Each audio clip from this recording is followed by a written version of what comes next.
Эй, зөөцөн залуусаа тулгаа би тулгаа байна. За энэ удаагийн Sneaker Peek сурлалынхаа дугаараар сүүлийн үед хамгийн их анхааралтай байгаа манай үзэгчдийн хамгийн их үзхийг хүссэн sneaker-ийн нэг болох Nike Jani-ыг хүрэхээр шийдлээ. За ингэж бичлэгээ эхлүүлцгээе.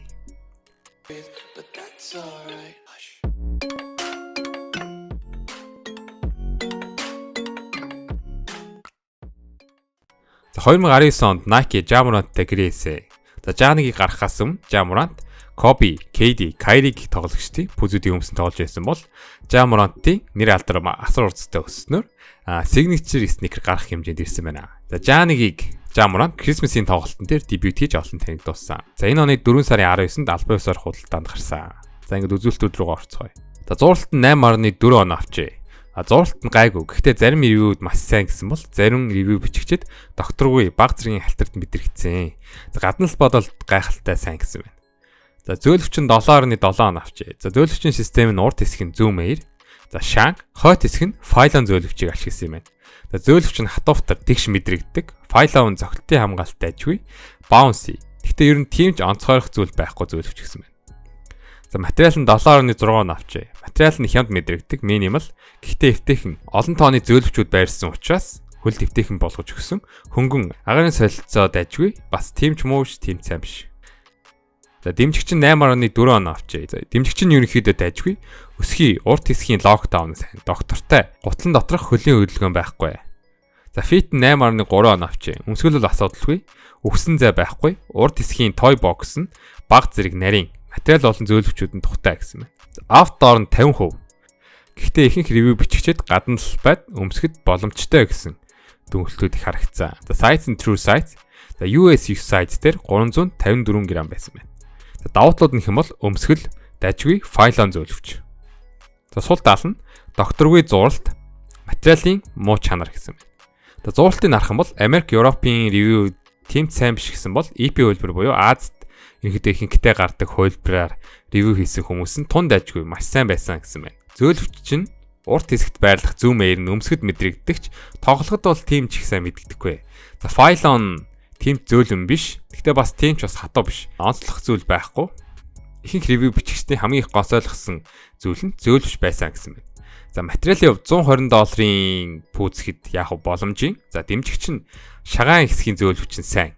Heel sleep буюу одоо шагаан өсгийн хөдөлгөөн бараг байхгүй. За ерөнхийдөө fading буюу зөөлөвч ихтэй учраас өмсгөл яг таарсан. За урт хэсэгт зай гардаг пүүсүүдийг бодох юм бол зай үлдэхгүй. За их зүйл нь $120-тоо таарсан боловч зөөлөвчтэй их цэцгэл гонсойлгосон бололтой. За их $120 пүүснүүд урдаа Zoom Air, ардаа хөөсөн зөөлөвчийг оруулсан байдаг. Харин энэ Jamorant-ийн зөөлөвчийн систем нь хоёулаа тийм сэтгэл төрхээргүй байсан бол зөөлөвчийг чухалчилдаг хүнд бол зөвлөхөөргүй юм байна. За Jamorant-ийн swoosh нь нэлээд зузаан, жин дарах шинжтэй харагдаж байгаа хаа. За энэ swoosh-ийг авахд л Чингээс нэлээд хасагдах хэмжээний харагдаж байна. За үүнийг харьцуулах нэг зүйл байгаа нь Kobe-гийн sneaker юм. Kobe өөрийнхөө sneaker-үүд дээр Nike swoosh-ийг printing буюу ерөнхийдөө хэвлэх, будах маягаар шийдэж жингийн хамгийн бага хэмжээнд барихаар шийдсэн байдаг. Jamorant нэг энэ swoosh нь ерөнхийдөө тэгэл загварын нэг деталь болол үлдэж ах шиг байна. За ерөнхийдөө Jamorant зарим хүмүүстэй харьцуулахад их хурдан signature line-тай болсон. Kyrie Nike-г орхитогч нөлөөсөн байх. За signature line-тай болно гэдэг бол ерөнхийдөө All-Star тоглогч гэдгийг хүлээн зөвшөөрч байгаа гэсэн нэлээд том нэр хүнд. Харин Jamorant энэ их зүйлээ хурдан олж авсан шигэ хурдан алдаж магадгүй байдалд ороод байна.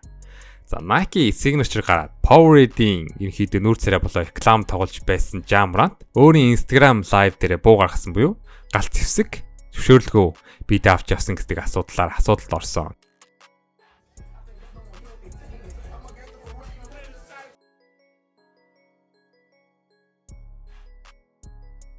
За үүнээс гадна бас насан туршаагүй хүүхдэд гар хүрсэн хэрэгүүдээс болж NBA-с нэлээд том шийтгэл авах байсны ерөнхийдөө NBA хөнгөн аргалаад өнгөрсөн бол сая 4 сарын 13-нд бас нэг Instagram live дээрээ буутай байгаа дүрсэн нийл болсноор одоо бол бултахын аргагүй асуудалд ороод байгаа үлээ. Одоогоор NBA-с шийтгэл нь тодорхойгүй байгаач том шийтгэл ногдуулах нь тодорхой юм аа.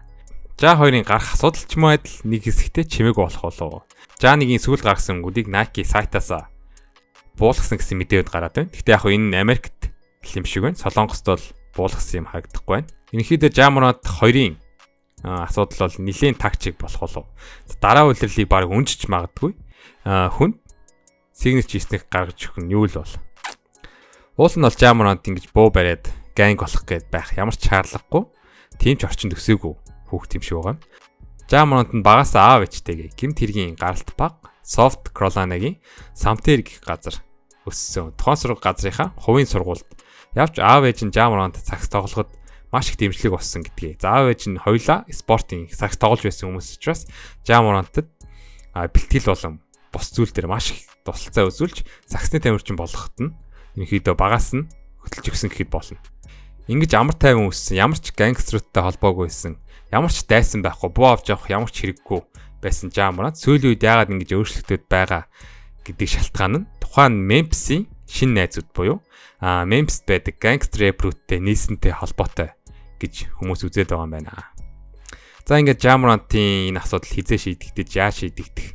Бас Jamorant 2 гарах болов. Ер нь гарах гэж хэр удаан хугацаа зарцуулагдах бол гэсэн бодлуудаа доор комментээр бичүүлдээгээрэй. За ингээд өнөөдрийн бэлтгэсэн мэдээллийг хүрээд дуусч байна. Бичлэг таалагдсан бол subscribe, like, donate, share хийж өгөхийг хүсье. За ингээд баяртай.